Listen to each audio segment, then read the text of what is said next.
Hello everyone, welcome back to a new video. I am Dr. Jay Savla. I am doing my first year PG residency in internal medicine at Safdarjung Hospital, New Delhi. Sorry, I had made the part 1 of Don't Miss These Topics for NEET PG 2022 and the subsequent exams like almost 15 days back, and I had told that I will make the next part in 3 to 4 days, but we had a double emergency and with no interns, so it was very hectic and कोई chance नहीं मिला. जो time मिलता था उसमें बिल्कुल मन भी नहीं होता था. So yeah, here I am with finally with some time, like we have an emergency tomorrow, so उसके बाद भी पता नहीं क्या होगा. I am planning to make a video for final year students also, but let's see. We'll start with this video. First, medicine. I'm only focusing on the 4 subjects which are very important. Short subjects I know you will manage on your own. The main 4 subjects: medicine, surgery, OBGYN and pediatrics. Okay, so we'll start with medicine. The primary source which I used was DAMS notes, a little bit of Quest notes. Quest is a classes taken by Dr. Sushant Shinde in Mumbai. Not that much, and mainly DAMS notes and the notes which I had made from Harrison and Marrow Q Bank. I think this is a ideal like combination, but Marrow also is pretty good. But the only drawback is that it's very extensive, very vast, so it becomes a little difficult to revise later. But if you are starting early, then it is one of the very good sources. In medicine, obviously, you will have to go system wise, and all systems are very important. इनका ऐसा कुछ order नहीं है कि कौन सा system ज़्यादा ख़राब है या ज़्यादा अच्छी है, but all systems are equally important. In those systems there are many topics which are important, but sometimes questions come also come from those topics which are not that important, but usually just topics come from the standard questions come from the standard topics. Questions come usually from the cases which you commonly see in the wards. Okay, so we'll start. CNS obviously it is full of case scenarios and full of like waiting to be asked questions, and you get all kinds of cases of CNS in the wards and in your daily OPDs. So yeah, the questions are also very common. You need to be thorough with stroke, you need to be thorough with all the neurological disorders like multiple sclerosis, Parkinson's, neuropathies, ataxias, then autoimmune disorders, ALS, Alzheimer's, dementia, seizures, one of the most common presentations in your emergencies. So, and the management related to these disorders, everything is very important. CVS is full of concepts. This is one system which you don't need to muck up a lot of things. You just need to muck up the signs if there are, but rest everything can be explained due to the pathology. So if you know if there is metal regurgitation तो क्या होगा, axilla में क्यों radiate होगा, why will there be left atrial enlargement in metal stenosis, why will the S1 be loud, why will there be loud P2 in pulmonary hypertension. ये मतलब basically you can explain everything कि MS हुआ है, फिर left atrial enlargement होगा, left ventricle mostly hypertrophied नहीं होगा तो लेफ्ट एट्रियल एनलार्जमेंट होगा, पल्मोनरी इडिमा या पल्मोनरी हाइपरटेंशन होगा, फिर राइट वेंट्रिकुलर फेलियर में जाएगा patient, and then he will present with hepatomegaly, pedal oedema, वैसा सब. So CVS is basically full of concepts. If you are thorough with your concepts then it becomes very easy. जैसे एक example है, मतलब I was totally no कि aortic regurgitation में there is one phenomenon in which you I think उसको Austin Flint ही बोलते हैं ना, in which there is like aortic regurgitation में there is a regurgitation jet and that strikes on the left ventricular wall and then it reflects back to close the mitral wall. तो it presents like aortic regurgitation में mitral stenosis का murmur भी दिखता है. वैसे in the apical area there is a diastolic murmur. So ये सब everything is conceptual and मस्त लगता है. In that ECG is very important. The short 2 questions are short almost in every exam. One is from ECG and one is from ABG.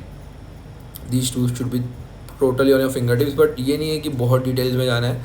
ECGs में you have to focus on the basic things like you should know कि क्या है tachycardia, bradycardia, normal heart rate है, rhythm कैसा है, ST elevation है कि नहीं, PR प्रोलॉन्गेशन है कि नहीं, कोई हार्ट ब्लॉक है कि नहीं, वैसा क्यूटी प्रोलॉन्गेशन है कि नहीं, बस this much is enough. Don't go into details, वो हेमी ब्लॉक वगैरह में मत जाना. And the walls of M I like anterior, inferior, lateral, anterolateral, बस इतना है. या पैन एलिवेशन इतना ही फाइंड आउट कर लिया तो बहुत है. Don't go in the depths की ये होगा ये होगा, 1 लीड 2 लीड ऐसा सब मत जाना, ठीक है. देन हाँ, आर एस में यूजुअली ऐसा लगता है कि आर एस एक छोटा सिस्टम है एंड फटाफट हो जाएगा, but then there is a lot if you go in proper depths. But वही है कि I think we are taught by doctor Bharat sir, if I'm not wrong, in DAMS, and his notes were very good. He was very crisp and precise and conceptual. मस्त लगता था. So yeah, RS is also like good if you know the basic concepts. Like उसमें मुझे I knew कि मतलब उसका the way he had taught us X-ray, वही मुझे बहुत fascinating लगा था. तो yeah, if your concepts are good, it becomes easy. Then GI ठीक ठाक, पूरा theoretical, वही डायरिया vomiting बकवास. फिर endocrine again full of case scenarios.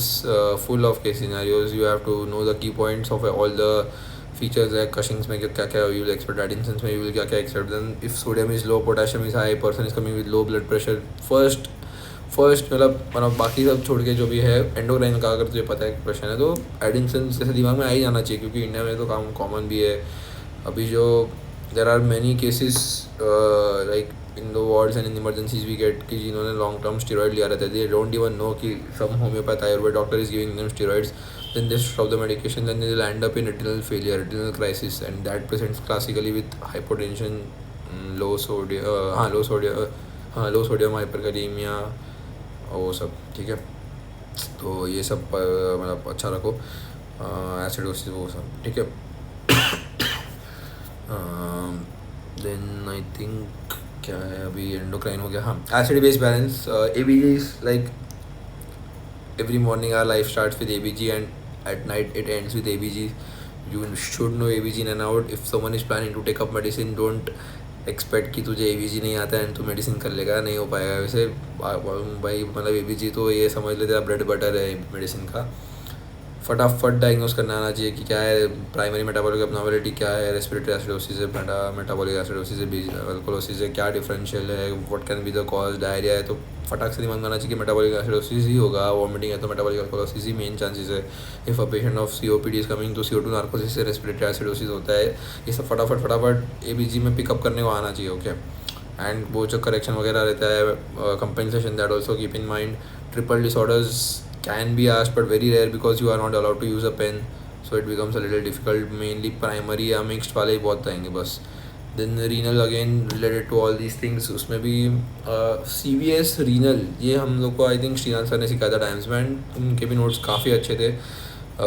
मस्त था, मतलब कंसेप्चुअल वही कि फटाफट यू शुड नो कि ग्लोमेरुलोनेफ्राइटिस के डिजीज़ क्या क्या होंगे, फिर ग्लोमेरुलोनेफ्रोटिक के अगर हुआ है तो क्या क्या डिजीज़ होंगे, यूरिन रूटीन में क्या क्या होता है सब, क्या तो व्हाट कास्ट वगैरह. इसमें फिर रूमैट तो मैं लिखना ही भूल गया.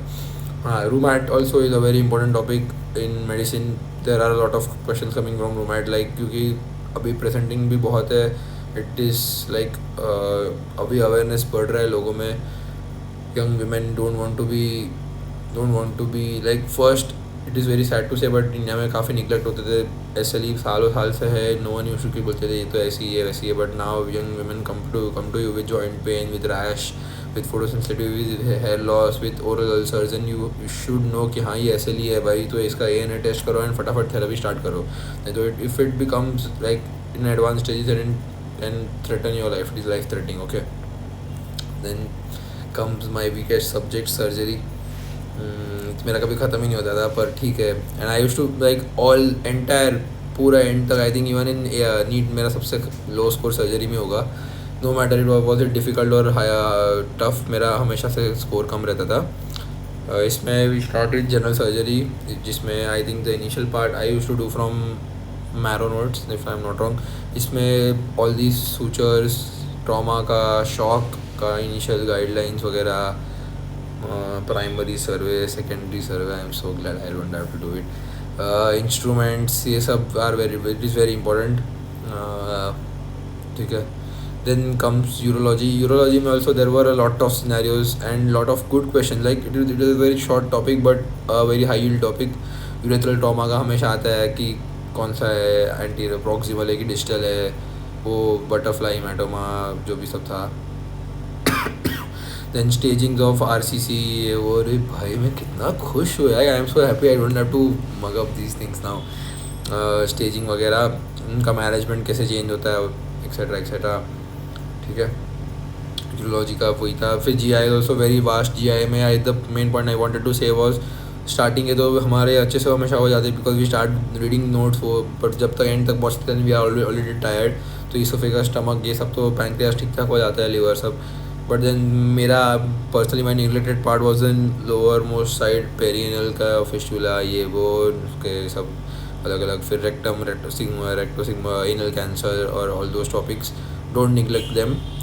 आजकल क्वेश्चंस यहाँ से ज़्यादा आते हैं। I actually later I realize कि because in clinical practice these cases are much more common than all the above ones. Pancreatitis का छोड़ दो, पैंक्रियाटिस एंड लीवर एब्सेस का, बट बाकी सब स्टमक वगैरह के से ज़्यादा कॉमन तो ये नीचे वाले हैं ना। ये लोगों को ऑब्वियसली मतलब अभी पेरिनल फिस्टुला है या फिशर है तो then they are in more pain compare to all the above pathologies. कोई थोड़ा थोड़ा मोटा मोटा ब्लीडिंग हो रहा है तो कोई आएगा नहीं, ठीक है। Then breast and thyroid, again both short topic but very very high yield, you should know everything in and out like the Toto Wolff of Mercedes, सब कुछ पता होना चाहिए। मिसलेनियस में आर्टरी, वेन्स, लिम्फ, वही आई सेड ना, saver surgery never ends, उसमें आ ही जाता है कुछ ना कुछ, कुछ नहीं बचता है। तो फिर वो आता है कि वी हैव टू लर्न कि क्लेफ्ट लिप का सर्जरी कब करना है, क्लेफ्ट पैलेट का कब करना है, बायलैटरल का कब करना है। भाई क्या कटा रहे हो, ये कितना कटा रहे हो, कुछ भी याद करते ना हम लोग, फक, ठीक है। फिर OBGY में हाँ, so for OBGY gynec में you have to do gynec में I used to start with physiology because hormonal balance वगैरह I used to explain majority of the findings which we have, and then cancers, endometrial CA, ovarian CA, cervical CA, इन लोग का staging and उससे related management questions आ रहे हैं। like you should know कि 1A1 में you can just do if someone wants to preserve then you can do a trachelectomy, ऐसे जो भी था उसका, all that scenarios come. Then infertility, don't ever skip, इसमें तो आजकल questions आ ही रहे हैं।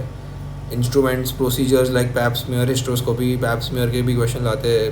I think in RINI there were 3 questions from pap smear, the same topic, all 3 were very easy but you never know, like you should know the all these procedures, at least whatever is being followed in India, vaccines and वो सब जो भी है you should know. Then ऑब्स्ट्रक्टिक्स में again पार्टोग्राम, general principles, labour वगैरह के mechanism and all that. उसके बाद डिसीज़ में भी इसमें everything is important like RH negative, heart disease, anaemia, PIH, diabetes, ये तो सब स्टैंडर्ड ही है। You must have read all of this for your professional exams also, so it is not very that difficult. But the things I would like to focus on like abortions के scenarios, ectopics, PPH, ये सब के you should know कि ऑस closed है, bleeding है तो क्या you are expecting, os open and bleeding है तो व्हाट आर यू एक्सपेक्टिंग। फिर एक्टोपिक में व्हेन यू विल सस्पेक्ट कि रप्चर एक्टोपिक हो सकता है पेशेंट को, या व्हेन विल यू सस्पेक्ट कि नहीं एक्टोपिक नहीं है, ऐसे सब। So that all you should have an idea, don't skip this topics. इसमें एक्टोपिक में management again you have to do compulsory surgical management कब करना है, जैसे HCG का वैल्यू शायद 4000 के ऊपर है तो you have to do surgical management. Then if there is any sign of rupture या ऐसा ब्लीड इन वो पेरिटोनियल स्पेस वगैरह, then you have obviously have to do surgical management. few scenarios where you can do conservative management, तो keep these things in mind while you prepare for your exam, because ये सब ऐसी चीज़ें छोटी छोटी बातें हैं कि कितना HCG लेवल है that you will have to do none now, तो एग्ज़ाम तक तो भूल ही जाओगे, ठीक है।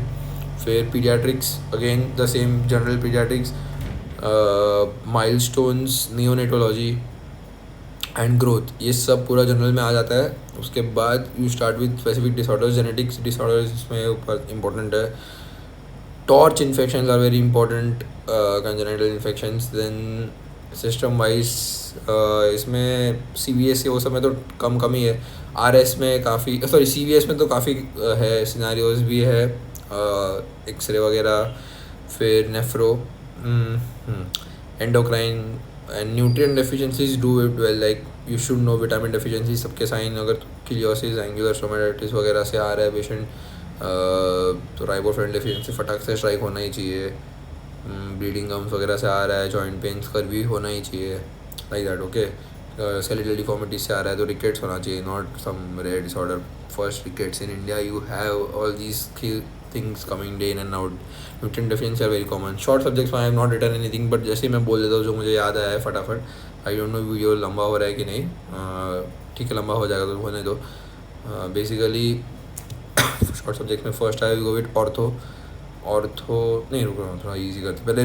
रेडियो में तो it is radiology of everything is very important, like correlating with all subjects. Everything is very important. And क्या बोल रहा था मैं, हाँ, रेडियो में ऐसा सच रेडियोलॉजी इतना भी डिफ़िकल्ट नहीं आता है, लाइक बेसिक ही आता है. You should know how to diagnose subdural haematomas, extradural, फिर कोई एरिया में मतलब पॉन्स मिड ब्रेन वगैरह कैसे देखते हैं, ब्रेन स्टेम और वो सब का रीजन कैसा रहता है, पिट्यूटरी कहाँ होता है, वो सब बेसिक ही आना चाहिए रेडियो में. इतना कुछ हाई फाई मत करना. फिर रेडियो तो ठीक है. Dermatology very important again. Jindal sir की बुक है, वो भी बहुत मस्त है. फिर वो तो उसमें से ही करना. उसके full of pictures, full of cases. You should know how to, मतलब basic of every disease, not in depth. Dermat हो गया. और फिर ortho also full of memory, eponyms. अभी हम तो प्रोसीजर्स तो नहीं कर रहे, तो it is full of memory. उसके बाद ortho, dermat, radio, anaesthesia one of my weakest subjects, but उसका फार्मैक वेरी इंपॉर्टेंट, उसके instruments very important. Yes, anaesthesia, तो फार्मैक, डर्मेट, और कुछ बचा क्या. Psychiatry again is very important. Psychiatry में तो I think Sachin Arora sir के जो हमारे नोट्स थे मस्त थे, एकदम मज़ा आता था पढ़ना. I used to love psychiatry. Psycho pharmac again CNS pharmac से रिलेटेड है, but it is very important. There is one thing I would like to read out at the end of this video. Like, today is Martyrs Day, Bhagat Singh ka, and I found a very good quote, two good quotes. So the last point of this video, I will read it from मेरे जज्बातों से इस कदर वाकिफ़ है कलम मेरी, मैं इश्क भी लिखना चाहूँ तो इनकलाब लिखा जाता है. This was said by Bhagat Singh.